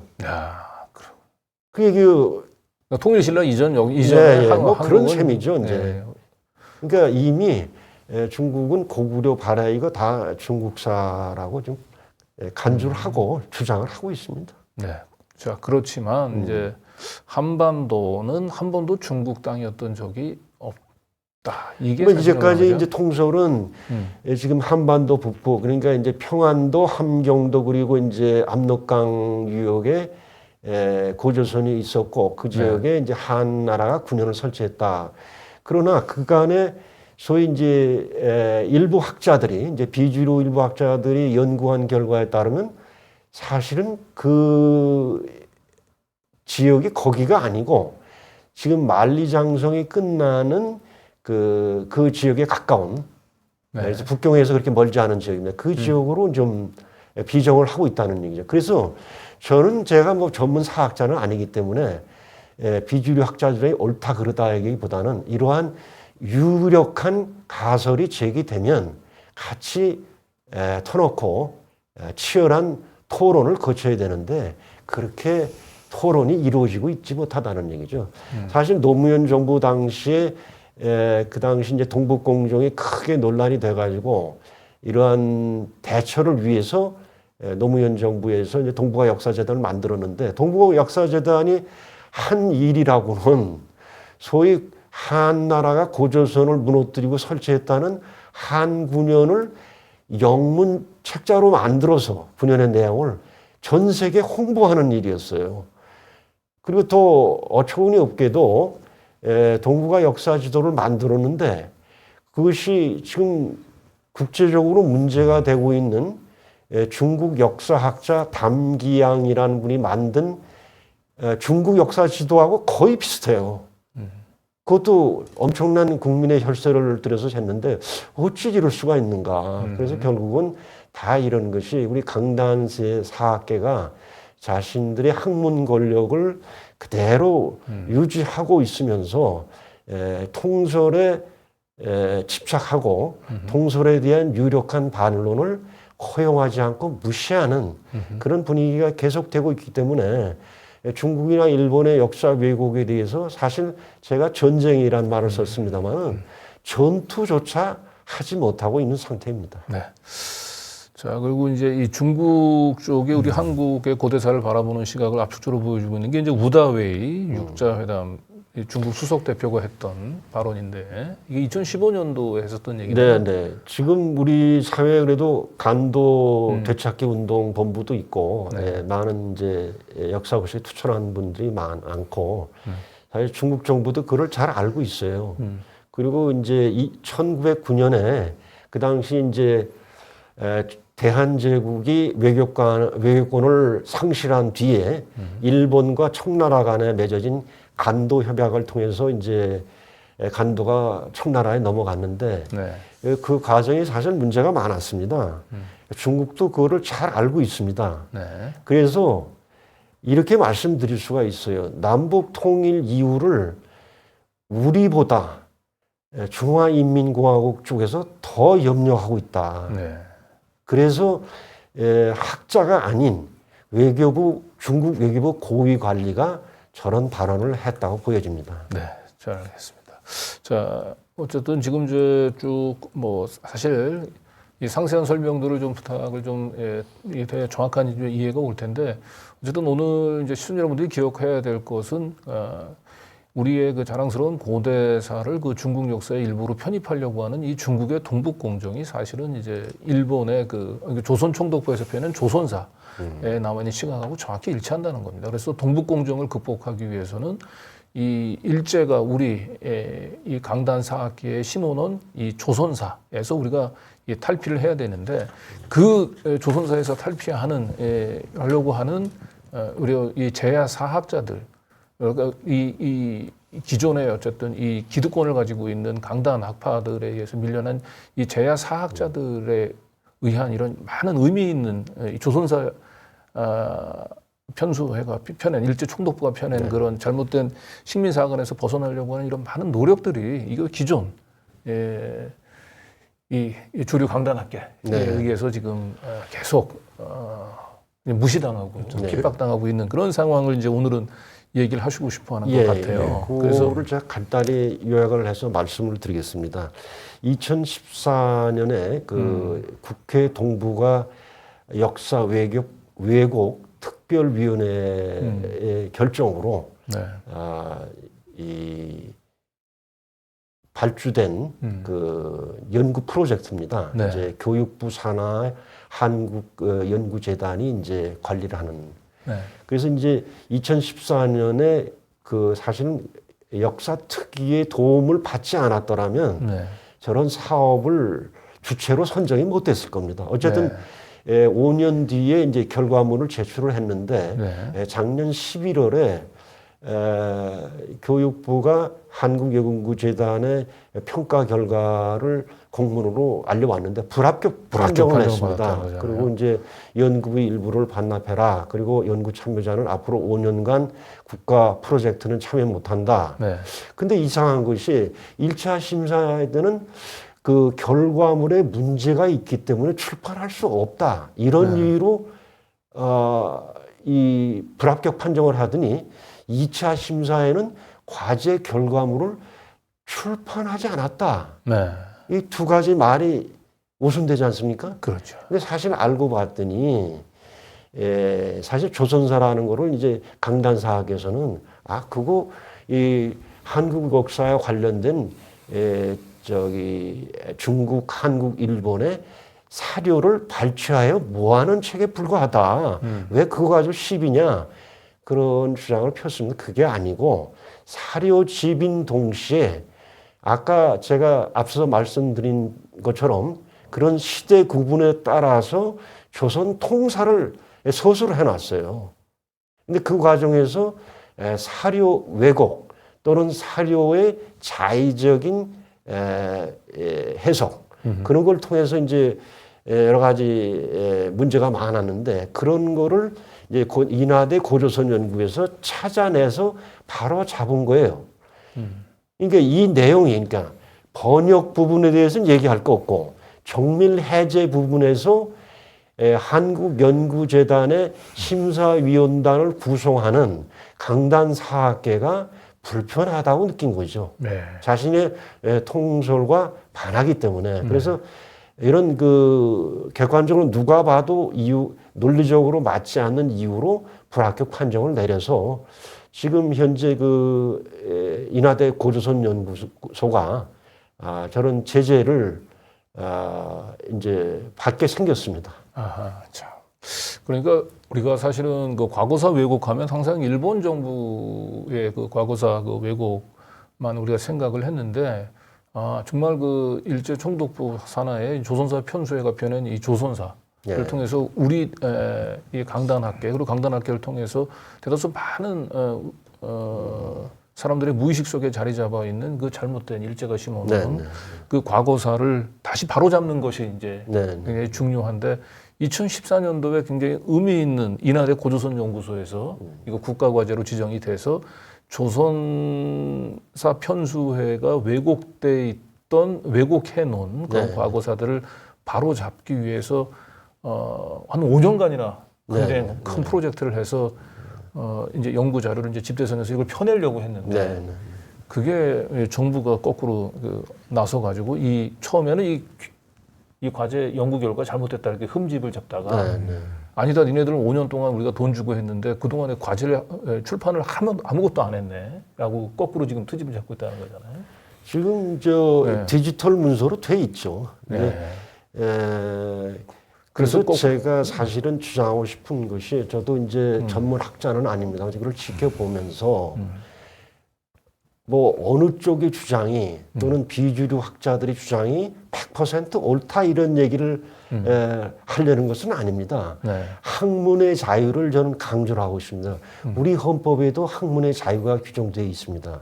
그러나 그러한 학문의 자유가 국가 권력으로부터의 자유만 의미하는 것이라면 충분하지 않다. 우리 사회 각 분야에 지금 기득권 층의 그런 횡포들이 만연하는데 사학계도 예외가 아닙니다.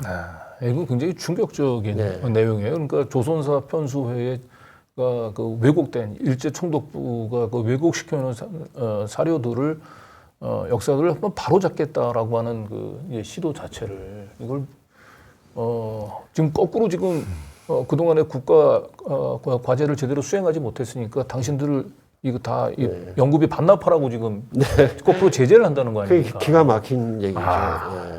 그래서 제가 방금 말씀드린 것처럼 학문하는 자유를 보장하라.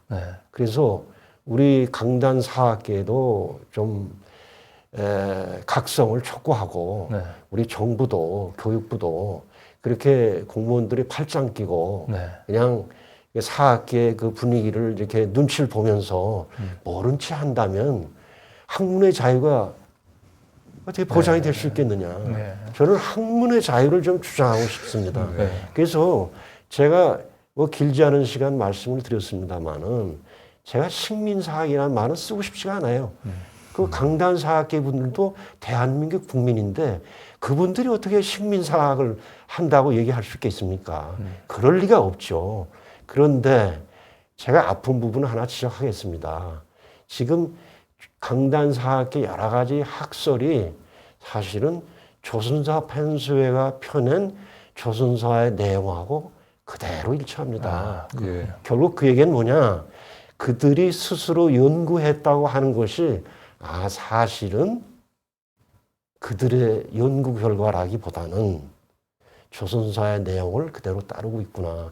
그리고 마지막으로 한 가지만 더 짚고 넘어가야 될 것이 우리나라가 해방된 지 70년이 넘어서 80년이 돼 가는데 일제가 조선사라는 이 책은 일본어로 되어 있습니다.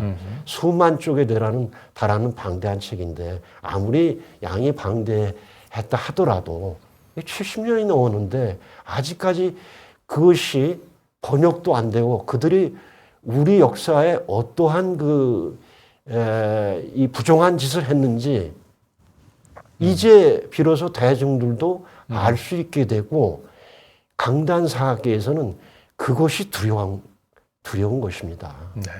핵심은 그겁니다. 네, 얼마 전에 그 중고등학교 역사 교과서에서 이제 그 5.18 민중 항쟁을 그 현대사에서 지우려고 하는 이런 네, 작업들이 이제 발견이 돼서 많은 시민들이 분노를 했는데 이 사실은 거의 아시는 분들이 없을 것 같아요. 모르죠. 네, 그러니까 이 조선사 그 편수에 일제 총독부가 우리 민족에게 심어놨었던 그 잘못된 이 자학사관들을 극복하기 위한 이런 그 제야 그 사학자들의 그 노력을 거꾸로 그 정부가 이 장려는 못할 망정 이 연구 그 과제 자체가 그 잘못됐다면서 연구 활동이 제대로 추진되지 못했다면서 거꾸로 연구비 지금 반환을 지금 요청하고 있는 이 어처구니 없는 사태는 많은 시민들이 반드시 기억하고 이 부분들에 대해서 이제 제대로 좀 시정이 될 수 있도록 그 목소리를 좀 같이 높여야 될 것 같습니다. 네. 예, 오늘 뭐 시간이 좀 부족해서 많은 얘기를 다뤘는데 다시 다음에 한번 또 우리 소장님 그러셔야 되겠네요. 불러서 좀 또 자세한 얘기 그리고 그 뒤로 이 말도 안 되는 이 인하대 고조선 연구소에서의 이 역작 부분들에 대한 탄압이 지금 어떻게 좀 바로 잡혀가는지 한번 나중에 한번 그 강단 사학계 주류들에 의한 조용한 학살이 끊임없이 진행되고 있다. 그러니까 아까 말씀드린 것처럼 젊은 사학자들이 예를 들어서 한 30대 전후한 대학원에서 이제 박사과정을 밟고 있다든지 이런 청년들이 강단 사학계 통서를 따르지 않으면 그들에게는 미래가 없습니다. 아마 제가 지금 30대 그 사학도라 할지라도 굉장히 망설일 것 같아요. 그게 문제입니다. 어쨌든 저희 그 더 탐사에서는 항상 그 시민의 입장에서 기득권 카르텔하고 싸워왔다고 잡았는데 기득권 카르텔 하면 그냥 우리 흔히 생각하는 뭐 검찰이라든지 그 재벌이라든지 이제 이런 정도만 생각 그 관료 집단들 또 금융 마피아들 이런 정도만 생각을 했는데 학계에도 이 기득권 카르텔에 좀 공고히 버티고 있는 것 같으네요. 그 일제 식민 잔재가 이제 청산되지 않기는커녕, 그러니까 청산되기는커녕 오히려 점점 시간이 지날수록 공고해지고 있는 곳 중에 하나가 학계에서는 아마 제가 보기에는 역사학계가 아닌가 싶고요. 지금 말씀하신 조선사 편수에서 활동했던 그 이모 교수가 있죠. 유명한 그 이병도 교수이죠. 이병도 교수의 그 후예들이 지금 여전히 그 학단들이 사학계 주류가 되어 있고 그 성체는 지금 허물어지기는커녕 더욱더 좀 견고해지고 있는 것이 아닌가. 그래서 지금 소장님이 말씀하신 것 같은 이런 어처구니 없는 새로운 학설에 대한 어떤 억압, 심하게 말하면 악화가 양화를 구축하고 있는 어떤 이런 현상들이 지금은 계속 되풀이되고 있다. 그리고 이것이야말로 사실은 아까 우리가 봤던 왜곡된 한일 관계, 일본과의 어떤 그 대등한 관계로의 새로운 어떤 전환을 맡고 있는 또 다른 원인이 아닌가 그런 생각이 듭니다. 그래서 한 말씀만 드리면은 이제 뭔 얘기를 하면은 강단 사학계 입장에서는 이미 다 끝난 얘기인데 무슨 더 얘기할 이런 식의 사실은 자연과학에 있어서도 어떤 가설이라는 게 나중에 어떤 반론에 의해서 이제 무너지고 새로운 학설이 정립되기도 하는데 심지어 인문과학에 그리고 과거라는 것은 그 100% 복원할 수도 없고 복원할 수 있는 자료도 없습니다. 이게 퍼즐을 이게 조각 맞추기식으로 이렇게 나아가는 작업이기 때문에 여러 해석이 가능한데 다 끝난 얘기인데 이런 식으로 아주 겁을 주는 거죠. 어쨌든 우리가 그 촛불로 심판했었다라고 생각되는 이 기득권 적폐 그 세력들이 단순히 정부나 아니면 뭐 재벌이라든지 이런 쪽에만 있었던 것이 아니고 우리 그 학계에도 이런 그 강고한 기득권 카르텔이 버티고 있다. 그리고 이제 그런 부분들도 우리 시민들이 함께 그 풀어가야 될 중요한 과제인 것 같고요. 그래서 사실 이런 이 과거 촛불에서 심판받았던 적폐 기득권 그 카르텔의 이제 부활이라고 얘기하는 건 그들에게 희망이 될지 모르지만 우리 시민분들한테는 굉장히 이제 절망과 상처가 되고 있는데 새해 들어 뭐 윤석열 정부가 다시 힘차게 희망의 대한민국을 또 강조하는 이벤트가 있었어요. 근데 이거야말로 이제 기득권 카르텔에게 희망을 주는 정부가 되겠다라고 하는 뭐 그런 이벤트가 아닌가 싶을 정도로 한번 같이 보실까요? 이게 맨 중앙에 이제 윤석열 대통령이 있고요. 그 윤석열 대통령 쪽 양쪽에 쭉 포진하셨던 분들이 대한민국의 재벌들이죠, 대표적으로. 예, 대기업의 회장들이죠. 네. 예. 그 다음 장면을 보실까요? 네. 조선일보의 보도인데요. 우리 일종의 정치 양극화로 나라가 두 쪽으로 갈라지고 있다. 두 개의 기사를 제가 가져와 봤습니다. 해가 바뀌면 항상 이제 신문들에서는 그 한 해의 어떤 희망을 얘기를 하고 또 한편에서는 올해 우리 사회가 좀 그 해결해야 될, 도전해야 될 이런 주요한 과제들을 제시를 하지 않습니까? 앞에서 봤던 저 장면은 지금 올해 희망을 얘기하고 있고 지금 보고 계시는 저 조선일보 기사는 자 그러기 위해서는 우리 사회가 어떤 문제를 넘어서야 되는지 그 과제를 얘기를 하고 있어요. 네. 한편에서는 희망을 얘기하고 한편에서는 과제를 얘기하고 있는데 지금 얘기하고 있는 저 희망은 과연 누구의 희망인가? 어떤 사람들에게 힘차게 어떤 새로운 희망을 제시하는 대한민국이 될 것을 얘기하고 있는 것인가? 지난 한 해 우리가 상당 부분 많이 봤지만은 지금 일종의 기득권 동맹, 기득권 카르텔, 그것을 뭐라고 부르든 간에 기득권을 더욱 견고하게 하고 강화시키는 그런 작업들이 체계적으로 권력과 기득권에 의해서 이루어지고 있죠. 여기 보니까 이 재벌 총수들이 있는 그 경제계 신년 인사회에 대통령이 그렇죠. 참석을 한 게 2016년 박근혜 그렇습니다. 전 대통령 이후 7년 만이라고 합니다. 몇 년 만에 저 행사에 이제 저렇게 대통령이 참석하는 것으로 다시 과거로 돌아간 것이죠. 윤석열 정부의 국정 초락이 어디를 지향하고 있는지를 전 단적으로 보여주고 있는 한 장의 그렇습니다. 사진이 아닌가 싶습니다. 그러니까 지난 국회 때도 저렇게 초거대 기업에게만 적용되는 법인세 최고 세율을 인하하려고 일반 그 예산 자체를 볼모로 잡으면서까지 애를 썼던 기억들이 있죠. 그러니까 많이 가진 자, 또 기득권을 위한 정책을 확고하게 펴겠다고 하는 것을 다시 한번 한 장의 사진을 통해서 천명한 것이죠. 그렇습니다. 저것이야말로 사실 지금 저 대통령이 올해 얘기하고자 했던 신년사의 요지가 아닌가 그런 생각이 되고요. 다음에 지금 또 한편에서는 저렇게 이제 올해 우리 사회가 우리 사회 발전을 위해서는 우리가 이런 문제를 극복을 해야 된다라고 하면 제시한 것이 바로 저 정치 양극화인데요. 저건 사실 객관적인 사실이죠. 상당히 양극화가 좀 심하죠. 근데 하지만 조선일보에서 저런 기사를 볼 때 우리가 느끼는 당혹감이 있습니다. 저 양극화를 지금 조장을 하고 저 양극화를 더욱더 심화시키는 것은 과연 무엇으로부터 비롯되고 있는 것인가? 그리고 그것으로부터 이득을 얻고 있는 것은 과연 누구인가? 그런 점을 생각하지 않을 수 없게 하는 저런 기사였는데요.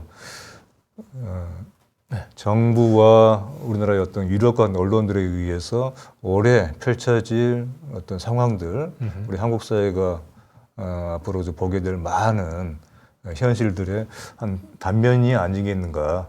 그것을 두 개의 신문이 지난주에 그 신문의 일면의 머리 기사들을 통해서 보여주고 있다. 그런 생각이 듭니다. 그래서 저희 더 탐사하고 민들레 시민 언론 입장에서 가야 될 길들이 먼 것 같습니다. 그리고 그래서 오늘 뭐 프로그램 좀 거의 마무리할 때가 된 것 같은데 또 민들레를 통해서 전해주는 우리 일반 시민들의 목소리 한번 소개 좀 부탁드립니다. 마침 우리 임재 선생님이라고요. 안동대 명예 교수님이신데 아주 유명한 민속학자이시죠. 그분이 쓰신 글을 민들레 들판에 실게 해주셔서 저렇게 게재를 했는데요. 저 글의 제목에 보이는 것처럼 호랑이 권력에 맞서는 토끼의 민중적 슬기라고 하는 제목에 담겨 있는 뜻처럼 토끼는 매우 양순하고 좀 순한 동물이지 않습니까? 힘도 없죠. 하지만 그 토끼는 슬기와 지혜를 갖추고 있어서 호랑이라고 하는 그 야수에 맞설 수가 있는 어떤 민중의 슬기를 또 갖고 있다. 민중을 상징하는 그런 어떤 이 의미를 지금 담고 있는 것인데요. 우리가 앞에서 지금 봤던 것처럼 뭔가 지금 가진 것을 지키려고 하고 또 가진 것을 더욱더 늘리려고 하고 그리고 그런 것을 더욱더 철저하게 보장하려고 하는 이런 권력에 의해서 앞으로 올 한 해 또 많은 힘겨운 일들이 벌어지게 되겠지만은 우리는 또 우리 서민들, 시민들은 보통 사람들은 이렇게 토끼의 슬기와 지혜로서 또 어떤 상호간의 또 협동, 연대로서 헤쳐나갈 수가 있다. 그런 또 희망을 또 주는 그런 글을 보내주셔서 이렇게 실었습니다. 우리에게 참 뭔가 어떤 우리를 좀 힘을 내게 하는 그런 글이라고 생각합니다. 예.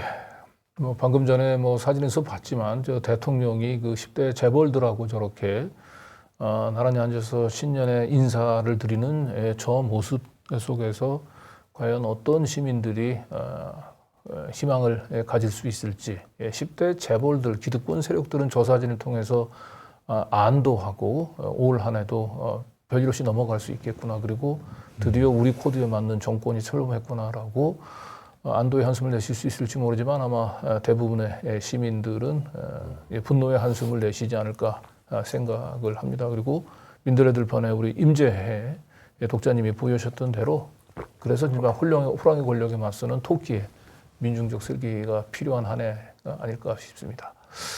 그리고 과연 이런 시민의 관점에서 저 호랑이 권력에 맞서기 위해서 우리 시민 언론 민들레에 대한 후원 다시 한번 또 부탁을 드리도록 하겠습니다.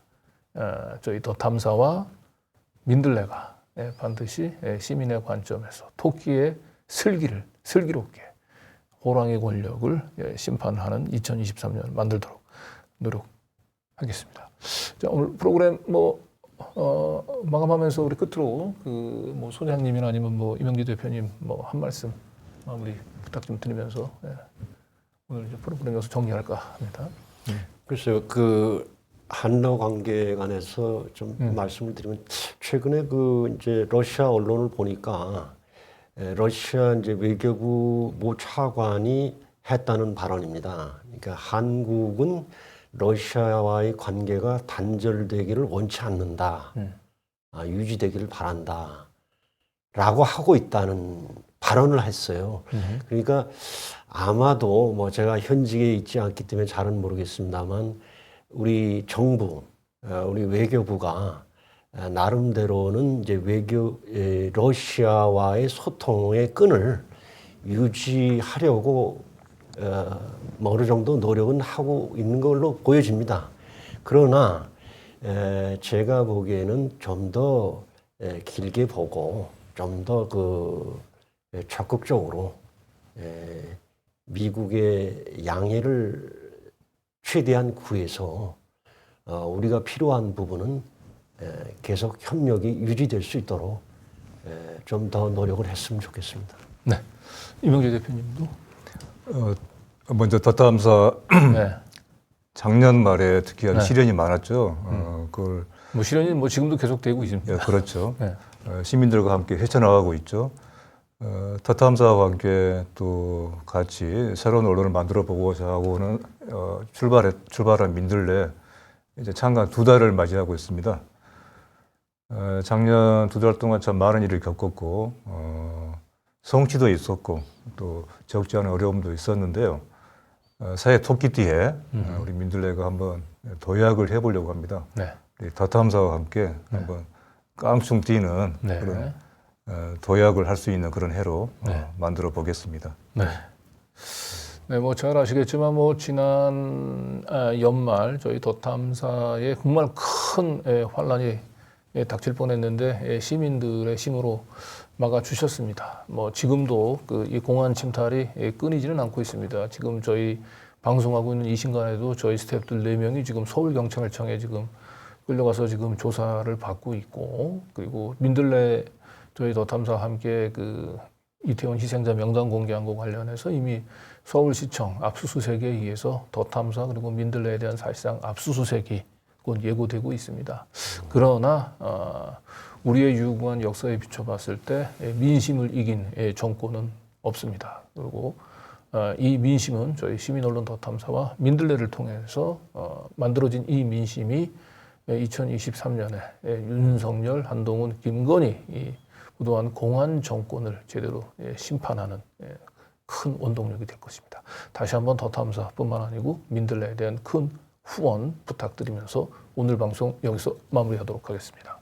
시청자 여러분, 장시간 시청해서 감사합니다. 두 분도 수고하셨습니다. 감사합니다. 시민이 만드는 사회 공익 채널. 시민 언론 더 탐사 다시 시작합니다. 더 탐사를 응원하는 가장 스마트한 방법. 저렴한 가격, 전 제품 무료 배송, 더 탐사몰을 이용해 주세요. 쇼핑이 후원이다. 더 탐사몰. 하지 마. 쇼핑이 후원이다. 쇼핑이 후원이다. 더 탐사몰.